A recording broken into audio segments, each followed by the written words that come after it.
Good evening, YouTube users. My name is Nat, and I'm here to do a video, an update about my way of networking, how I'm really disappointed about some people in my town, and everything in general. Ever since I was maybe 18, I was told, you gotta network, right? And I think that's true because you just gotta know, you gotta network. It's not what you know, I mean, I can know the whole periodic table, but if I don't know so and so at a high school, then I'm not gonna get the gig. And today I was asking my friend about applying for jobs out of state and when it comes to the address part of it. And I was asking him because I was reading online that a lot of employers they know that you're going to go out of state just to find a job. And I was asking him, okay, so what do I do with this address part of it? And he was like, oh, you're overreading it. And I just told him off. I just said, you have a wonderful wife and son who's been taking care of your buttocks since the late 90s. You're still going to school and you're 53 next week. And, and he's saying, oh, you gotta stop playing the victim. Well, you know what? If he were single in my shoes, he would realize how difficult it is. Really, it's very difficult.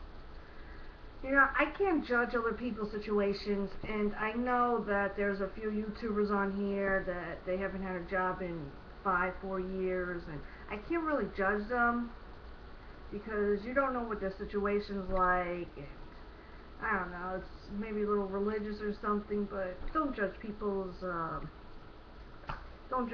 circumstances. You haven't lived in their shoe steps, their footsteps, whatever. So, anyway, I just want to bring up here that if you want to be a good friend to somebody, you don't have to give them moolah or whatever.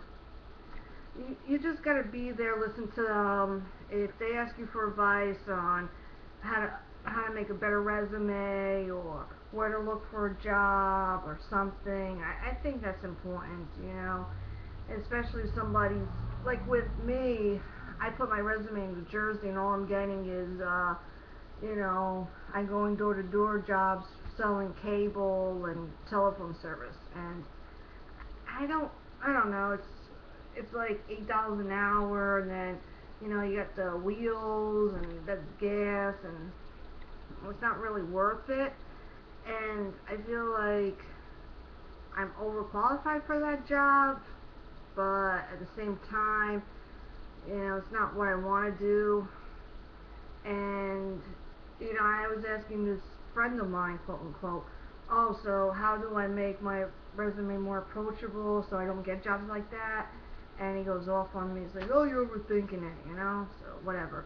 I would say to anybody listening to this that if you want to be a good friend, listen to your friends out there. Don't say anything bad because you haven't lived in their footsteps. But anyway, I'm starting my journey next week.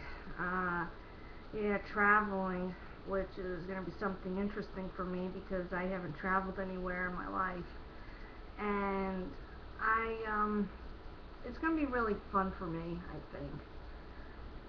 And it's going to be interesting seeing another culture, and it's a different world that we live in now versus our parents' age. Like back in the olden days, you would just go face to face with a person and be like, yo, here's my resume, or hi, here's my resume, enjoy, and sometimes you would be hired on the spot, like, oh, we did your resume, you're hired, okay, start working now, bye. And nowadays it's just like you gotta fill out an online application, and you don't really see a face with that application, so I feel like there's some prejudices in doing it that way. For example, you don't know what I look like when I do an online application, and yet if you do an online application, It could be like, oh, I'm just gonna pick my friend's name out of it. Yeah. I got, oh, my friend is James Summers. Oh, I'll pick James Summers then. Oh yeah, his dad's a cop. Yeah, I'll pick him to be the new science teacher. You know, and I feel like that's where we're heading towards. You know, we're like a third world country now, and it's bad, and that's why you just got to move to wherever you can get your next gig. And I feel bad for my generation. You know, it's like it's horrible. And you know what? I just want to trade now, where I can go somewhere in the morning, sit my buttocks there, do my trade, control my own destiny, instead of submitting my resume everywhere and be like, oh, hire me, please, please hire me. You know, eventually I just want to have my own business, have a second home, which is my business, and be there, because I think that's where we're heading towards. I think in the next maybe 10 years, all these malls, I think, are going to just go out of style, maybe. You know, with the gasoline going up, who knows? Anything's possible, you know? I mean, who would have thought maybe 15 years ago that we would be all in our situation now? Seriously.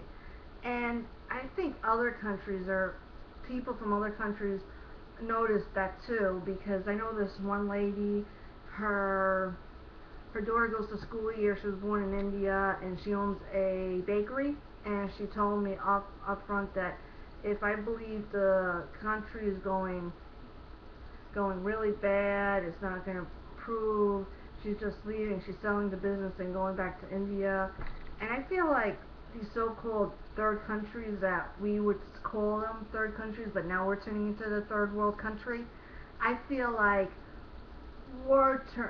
these third world countries are getting the upper hand. Like China, they're gonna, they're crushing us, and India's crushing us with, you know, hi, it's Citibank here, like anybody you're calling those 1-800 numbers, you're calling that country, So that's building up an economy there, but over here, we're turning into a third world service country,